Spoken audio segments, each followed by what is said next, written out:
आप देख रहे हैं नेटवर्क 34 अंदाज कुमार के साथ।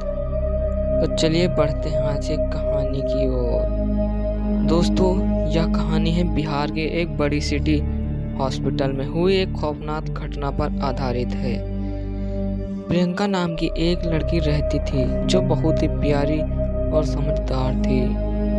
वह मेडिकल की पढ़ाई कंप्लीट करने के बाद उसे एक सिटी हॉस्पिटल में जॉब मिल जाती है। वह पहली बार जॉब के लिए कार में अपनी मम्मी के साथ जा रही थी। उसकी मम्मी बहुत घबराई हुई होती है। माँ को घबराया हुआ देख प्रियंका ने कहा, प्रियंका, माँ अपनी घबराई हुई क्यों हो? आपको तो आज खुश होना चाहिए क्योंकि आपकी बेटी आज पहली बार जॉब करने जा रही है।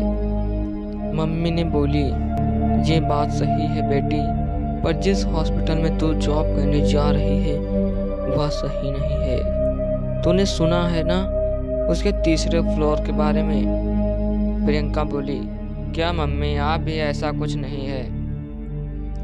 फिर प्रियंका अपनी माँ की बातों को नज़रअंदाज कर हॉस्पिटल चली जाती है। उसका पहला दिन बहुत अच्छे से कट रहा था।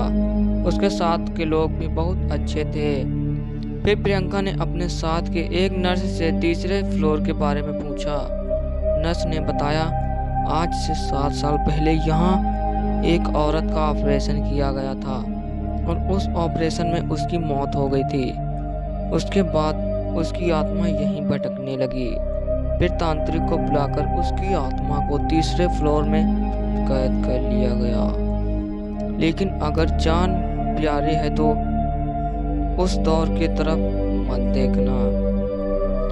इन दोनों की बातों हो रही थी कि वार्ड बॉय आता है। कहता है, वार्ड बॉय, प्रियंका, तुम्हें शाहिद सर ने बुलाया है। प्रियंका, चलिए। फिर प्रियंका शाहिद सर के पास चली जाती है। शाहिद सर ने कहा, तुम्हारी आज ही ज्वाइनिंग हुई है। प्रियंका बोली, जी सर। शाहिद सर ने कहा, मैं तुम्हें एक दवाई की लिस्ट दे रहा हूँ, ऊपर जाकर स्टोर से ये दवाइयाँ लेकर आओ, पर इंजेक्शन काफ़ी महंगा है।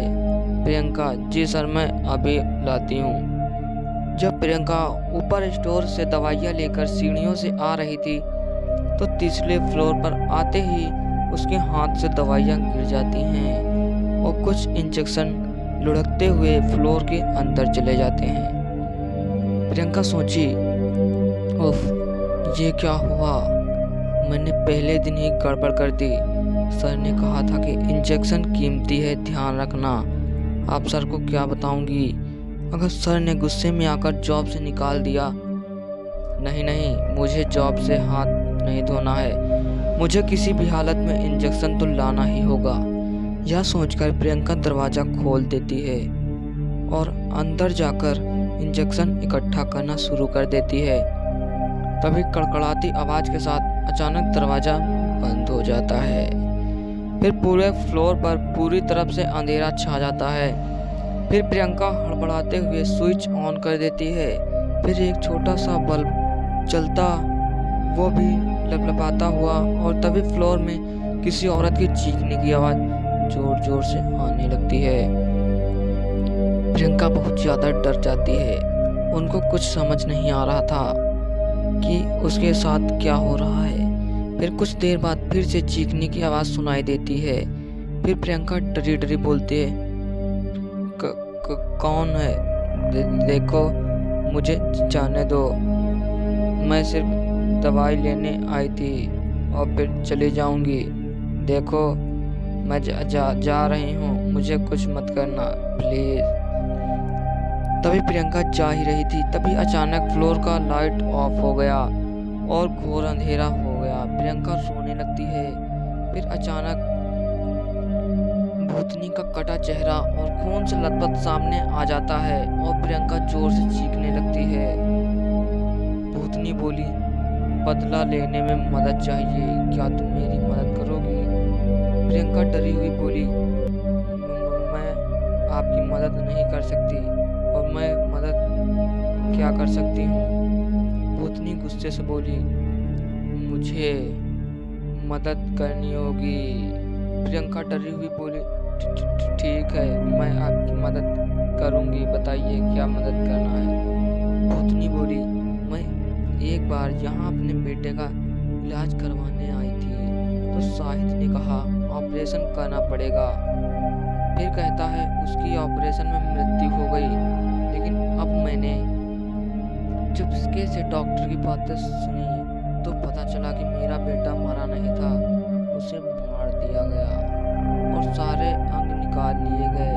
और फिर जब मैंने इसका विरोध किया और उसको बात देने का कहा तो उन्होंने मुझे भी मार दिया और सबको यह बात बता दी कि मेरी ऑपरेशन से मौत हो गई है। शायद अब भी ऐसा करता है, वो अच्छा इंसान नहीं है।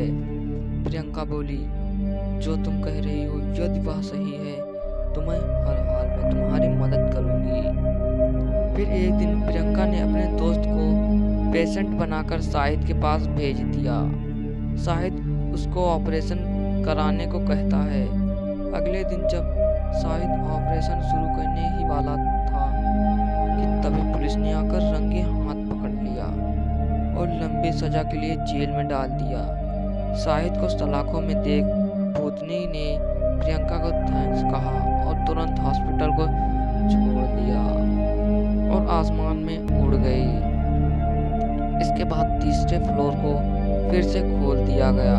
अब वह जाने से कोई नहीं डरता। तो दोस्तों, यह थी हमारी आज की सच्ची घटना। जल्द लौटेंगे एक और सच्ची घटना के साथ। तब तक के